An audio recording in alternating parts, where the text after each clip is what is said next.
श्री महाप्रज्ञ गुरवे नमः।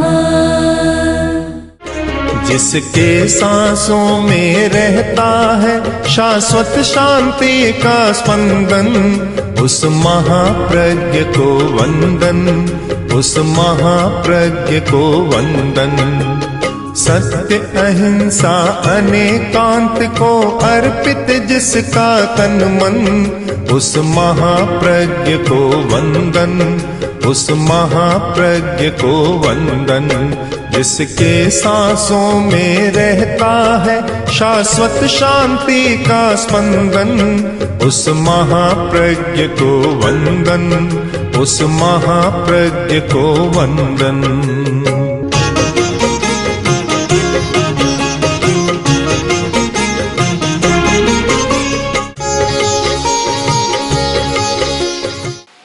शक्ति किसके लिए? सहन करने की शक्ति या सहिष्णुता एक योग्यता है, क्षमता है। बहुत बार प्रश्न भी होता है, शायद आदमी सोचता भी है, जो छोटे हैं उन्हें सहन करना चाहिए। अभी तुम छोटे हो, तुम्हें सहन करना चाहिए। अगर सहन करने की मर्यादा छोटों तक है तो फिर बड़े तो बिल्कुल खुले हो जाते। कौन सहन करे? एक अनुभव की वाणी में अगर बताऊं तो इसमें आचार्य तुलसी का एक अनुभव बड़ा महत्वपूर्ण है।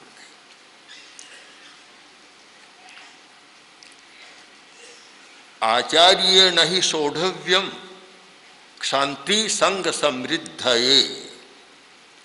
एक बार उन्होंने कहा था कि हर साधु को अथवा संगठन के हर सदस्य को सहनशील होना चाहिए और सफलता के लिए जरूरी है। किंतु सदस्यों की अपेक्षा नेता को ज्यादा सहनशील होना जरूरी है। यदि संगठन के सदस्य में सहन करने की शक्ति है और अनुपात तय कहा जाए कि उसमें अगर 25% है तो नेता में 100% होनी चाहिए। इतनी अधिक सहिष्णुता होनी चाहिए। आचार्यवर ने कहा, मैंने बहुत सहा है। अपने दीर्घकालिक आचार्य के जीवन में, प्रशासन के जीवन में, संघ संचालन के जीवन में बहुत सहन किया है। अपमान को सहन किया है, अवज्ञा को सहन किया है, निंदा को सहन किया है, सहन किया है। अगर सहन नहीं करता तो स्थिति जटिल बन जाती। उन्होंने बताया कि जब मैं आचार्य बना तो चिंतन किया कि तेरा पंथ का आचार्य तो एक सर्वे सर्वा होता है, जो कुछ चाहता है वह कर देता है, जो सोचता है वह हो जाता है। ये मेरी धारणा थी, व्यक्तिगत धारणा, कि सब कुछ हो सकता है। और आचार्य जो भी कहें वहां कोई न मतभेद और न कोई विरोध, कोई भी नहीं। कारण आज्ञायाम अनुवर्तन्ते साधवः श्रावकास्तथा, सब मेरी आज्ञा में चलने वाले हैं, मेरे आदेश निर्देश को मानने वाले हैं। साधु भी और संगठन के सभी सदस्य श्रावक भी मेरी आज्ञा को मानकर चलते हैं, कोई विरोध नहीं करता। किंतु भ्रांति रेशा ममोच्छिन्ना, कुछ समय के बाद मैंने अनुभव किया कि वह मेरी धारणा भ्रांत धारणा थी, वह भ्रांति थी, मैं भ्रांति को पाल रहा था। कोई भी संगठन ऐसा नहीं हो सकता कि जहां सामने विरोध न आए और कोई प्रतिकार करने वाला न आए, मतभेद प्रदर्शन न हो और अवज्ञा भी, अवमानना भी न हो। ऐसा संगठन हो नहीं सकता, होता नहीं है। और इसका कारण भी है कि हर व्यक्ति का अपना भाव होता है। आदमी संचालित होता है भाव के द्वारा, और हर व्यक्ति का अपना भाव, अपना संवेग, अपना इमोशन, इनका समीकरण आज तक हुआ नहीं, कोई कर भी नहीं सकता, क्योंकि यह वैयक्तिक संपत्ति है। व्यक्ति में दोनों प्रकार की संपत्तियां होती है, कुछ वैयक्तिक और कुछ सामुदायिक। यह नितांत वैयक्तिक है। जैसे ज्ञान वैयक्तिक है, संवेदन वैयक्तिक है, और ये भाव, इमोशन भी वैयक्तिक है। कभी इनका एकीकरण किया नहीं जा सकता। अनुशासन के द्वारा संवेग को एक समरस किया जा सकता है, एक सीमा तक संतुलित किया जा सकता है, पर समाप्त नहीं किया जा सकता। हर व्यक्ति का है, पता नहीं कब किस व्यक्ति का इमोशन प्रबल हो जाए और वह समस्या पैदा कर दे। इसलिए ये मानना कि सब सहमत है, कोई कहीं विरोध का स्वर नहीं उठेगा, यह नितांत भ्रांति होती है। आचार्यवर ने कहा, मेरे मन की भ्रांति भी टूट गई और मेरे सामने भी विरोध आने लगा, मतभेद भी होने लगा, विचार भेद हो रहा था।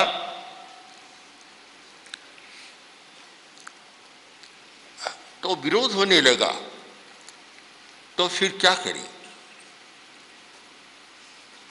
एक और संघ, एक और आचार्य, एक और मतभेद, विचार भेद और विरोध और अवमानना भी क्वचित क्वचित। इस स्थिति में क्या किया जाए? यही क्षण है जब नेता को निर्णय लेना होता है कि क्या करें। अगर नेतृत्व सहिष्णु नहीं होता तो संघ टूट जाता है, बिखर जाता है। और नेता की सहिष्णुता विरोध के बावजूद भी माला के मनकों को तोड़ने वाली नहीं होती, सबको बांध कर रखने वाली होती है। एक धागे में सब बंधे हुए रहते हैं। इसलिए एक सूत्र दिया कि आचार्य नहीं सोढ़व्यम, आचार्य को बहुत सहन करना चाहिए, सहन करना चाहिए। सहन क्यों करना चाहिए? कि शांति संग समृद्ध है। अगर संघ की समृद्धि चाहते हो तो शांति से बढ़कर कोई उपाय नहीं है। सहन करना सीखो, वही उपाय है। आचार्य वर्ग के अनुभव के साथ मैंने एक महाभारत के अनुभव को पढ़ा तो लगा कि सच्चाई देशातीत और कालातीत होती है। सच्चाई किसी काल में प्रकट हो, किसी देश में ऐसा नहीं है। सच्चाई हर समय प्रकट होती रहती है और उसकी एक श्रृंखला है, धारा है, वह अविच्छिन्न धारा है। उसे किसी काल की सीमा में नहीं बांधा जा सकता। एक बार का प्रसंग है कि श्री कृष्ण बहुत विचलित हो गए। नारद आए, श्री कृष्ण ने कहा कि मैं अब यह संचालन नहीं कर सकता जो गणराज्य का मैं संचालन कर रहा हूं। श्री कृष्ण का शासन गणराज्य का शासन था, मैं इसका संचालन नहीं कर सकता। क्यों? कि ये यदवय भोजा वृष्णय, ये यदु भोज वृष्ण, ये सब मेरा इतना विरोध करते हैं और इस प्रकार बोलते हैं कि मैं तो थक गया, मैं अब सहन नहीं कर सकता।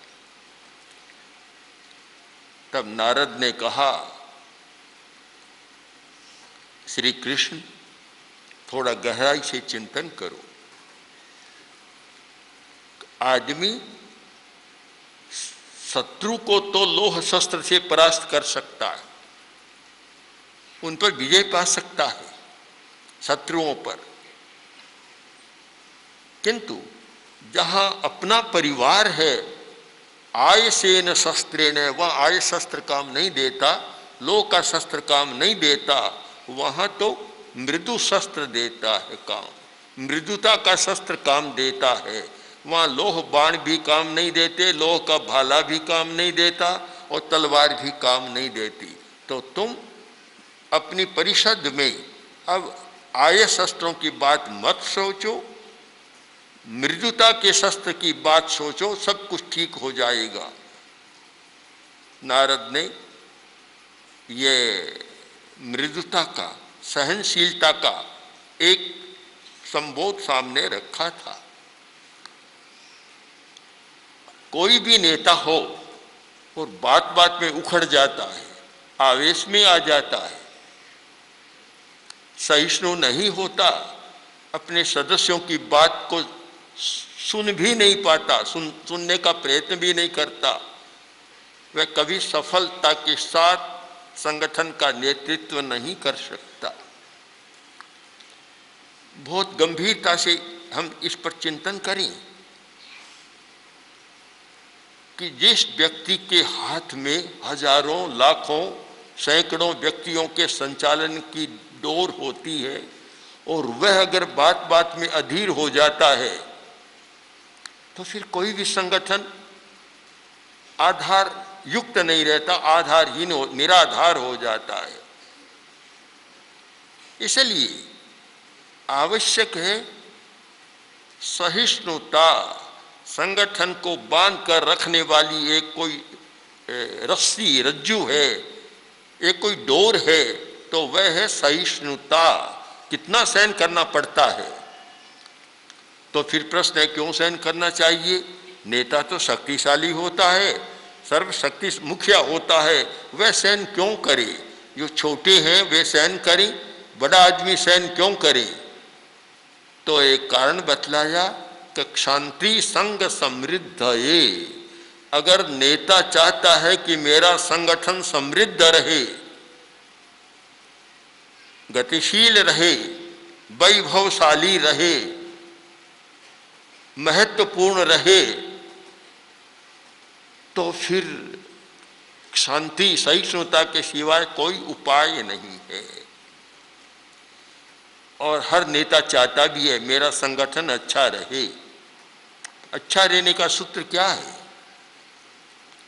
नाना मस्तिष्कों को एक साथ जोड़े रखना कोई सरल काम नहीं है। मुंडे मुंडे मतिर भिन्ना, कुंडे कुंडे नवम पये, तुंडे तुंडे नवा बाणी। हर मस्तिष्क का चिंतन अलग होता है, बुद्धि हर मस्तिष्क की अलग है। और जैसे हर कुएं का पानी अलग अलग होता है और हर मुंह की वाणी अलग अलग होती है। कोई भी एक काम करो, ये सोचो कि 1000 आदमी 1000 कहेंगे बहुत अच्छा, ये कभी नहीं सोचना चाहिए।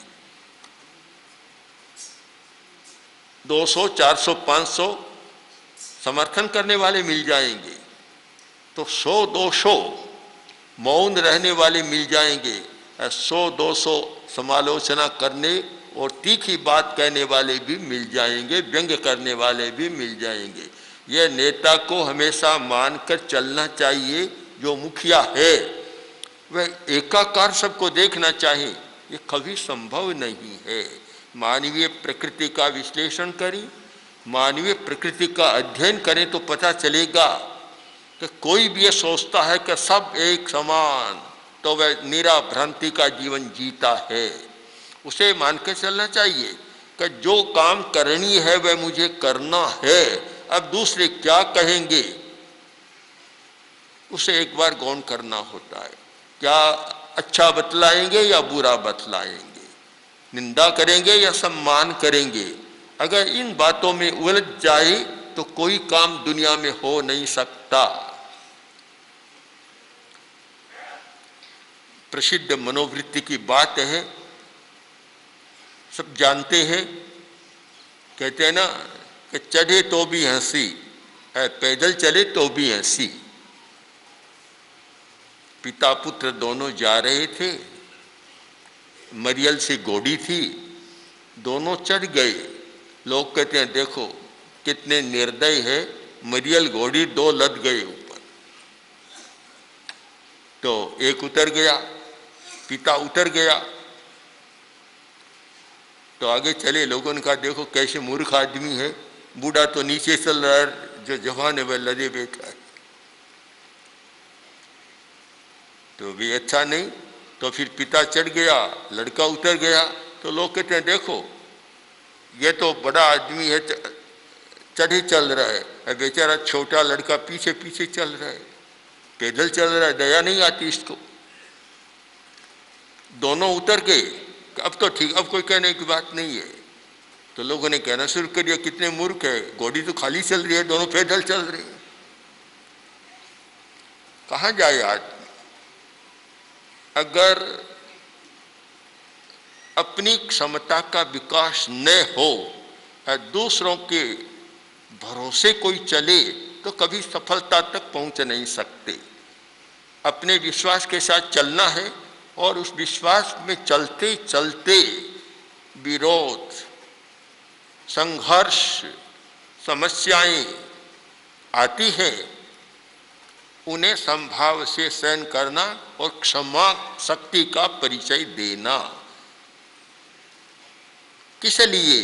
कि संघ समृद्ध है। संगठन को मजबूत बनाए रखना चाहते हो तो जरूरी है कि नेता सबसे ज्यादा सहनशील बने, सबकी बात को सहन कर सके, सुन सके, कहीं भी उत्तेजना और आवेश में न आए। मैंने स्वयं देखा, आचार्य तुलसी को देखा, कभी कभी कड़ी बात भी सामने, अप्रिय बात सामने रखी गई तो भी शांत भाव से सुना। साक्षात बहुत मैंने अनुभव किया है, एक बार नहीं अनेक बार किया है। कभी कभी उस समय मेरे मन में भी आता था तो आचार्य जी वापस क्यों नहीं कहते, पर आचार्य जी नहीं बोलते। इतनी सहनशीलता देखी है, क्योंकि संघ की समृद्धि, संघ के वैभव को, संपत्ति को सुरक्षित रखना है तो इससे ज्यादा संघ को जोड़ने वाला दूसरा कोई सूत्र नहीं है। सहिष्णु बनो, सहन करना सीखो। हमारी बड़ी शक्ति है और उस शक्ति के द्वारा ही यह काम हो सकता है। आचार्यस्य सहिष्णुत्वम चिरायुष्कं गणं सृजेत। आचार्य की सहिष्णुता है, वह संघ को चिरायु बना देती है, चिरजीवी बना देती है। संगठन के नेता की सहिष्णुता संगठन को चिरजीवी बना देती है। वो नेता अगर सहिष्णु नहीं होता है तो संघ को तोड़ देती है, अल्पकाल में अपमृत्यु, अकाल मृत्यु उसकी हो जाती है। इसलिए यह कोई भ्रांति न पाले कि हम छोटों छोटों को ही कहा जाता है कि सहन करो, सहन करो। छोटा तो एक होता है कि सहन करो, संगठन का मुखिया होता है, वह हजारों को सहन करता है, कितनों को सहन करता है, कितनी बातों को सहन करता है। मैं भी देख रहा हूं कि एक साधारण बात पर भी कोई आदमी उत्तेजित हो जाता है।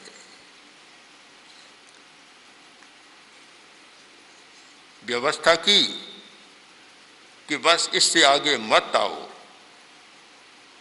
कुछ लोग इतने उत्तेजित हो जाते हैं कि हमें बार बार क्यों रोक रहे हो, क्यों टोक रहे हो। उत्तेजित नहीं होते, बोलने भी लग जाते हैं। बोलने नहीं, कभी कभी जैसे हाथापाई की स्थिति भी बना देते। तो फिर मैं कार्यकर्ताओं को कहता हूँ, मैं तो उत्तेजित होता नहीं, कार्यकर्ताओं कहता हूँ कि सब सहन करो, सहन करो। व्यवस्था में जुड़े हुए लोग होते हैं, आवास की व्यवस्था और भोजन की व्यवस्था सबसे जटिल बात होती है। अब आने वाले तो स्वतंत्र है सब, कोई कैसे ही बोलता है कि मुझे अच्छा नहीं, कितना बोलने लग जाते हैं। अगर व्यवस्था में बैठा भी वैसे ही बोलने लग जाए तो एक दिन में व्यवस्था समाप्त हो जाए। आने वाला तो बोल सकता है, पर जो व्यवस्था कर रहा है उसे तो सहिष्णु होना चाहिए। ये हमें हमेशा सूत्र ध्यान में रखना है कि जिस व्यक्ति ने व्यवस्था का दायित्व संभाला है उसे तो पुण्वी समो मुनि हविज्जा। जैसे धरती सबको सहन करती है, साधु को सबको सहन करना चाहिए, तो साधु के स्थान पर बिठा दो कि व्यवस्था करने वाले को सबको सहन करना चाहिए। आचार्य के लिए कुछ निषेध किए गए। आचार्य को, साधु साध्वियों को ये वस्त्र देना, स्थान देना आदि में नहीं जाना चाहिए, क्योंकि सबके मनोनुकूल नहीं होता। किसी को स्थान अच्छा मिल गया, किसी को वैसा नहीं मिला, किसी को वस्त्र अच्छा मिल गया, किसी को नहीं मिला, तो फिर एक असहिष्णुता प्रकट होने लग जाती है। तब कहा कि आचार्य को इसमें नहीं जाना चाहिए, ये असहिष्णुता के कारण बनते। हमें इस पर भी विचार करना है कि व्यवस्था करने वालों के द्वारा ऐसी स्थिति न हो कि सामने वाले व्यक्ति में असहिष्णुता को प्रकट होने का मौका मिले। दोनों ओर से सोचना है कि नेता के लिए जरूरी है न तो ऐसी स्थिति का निर्माण करे और कहीं हो जाए तो फिर छोटों को सहन करे। बहुत बड़ी बात है छोटों को सहन करना।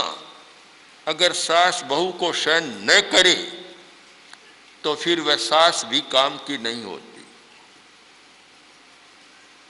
कहा जा सकता है कि छोटा तो कुछ कर सकता है, पर बड़े को तो सहिष्णु होना चाहिए। और यही बात एक राजस्थानी की छोटी सी कहावत है, बड़ी महत्व की बात है कि टाबर कुटाबर हो जाए पर माइट कुमाइट को नहीं हो। एक छोटी सी साधारण सी कहावत है, पर बहुत मर्म है इसमें कि छोटा कहीं कहीं कुछ विपरीत का आचरण कर सकता है, पर बड़े को तो वैसा विपरीत आचरण नहीं करना चाहिए। संगठन के मुखिया पर बहुत बड़ी जिम्मेवारी होती है कि वह संगठन का प्रमुख बना है और उसमें प्रमुख बनने की अर्हता का विकास नहीं है तो फिर वह योग्य नहीं है कि संगठन का प्रमुख बने।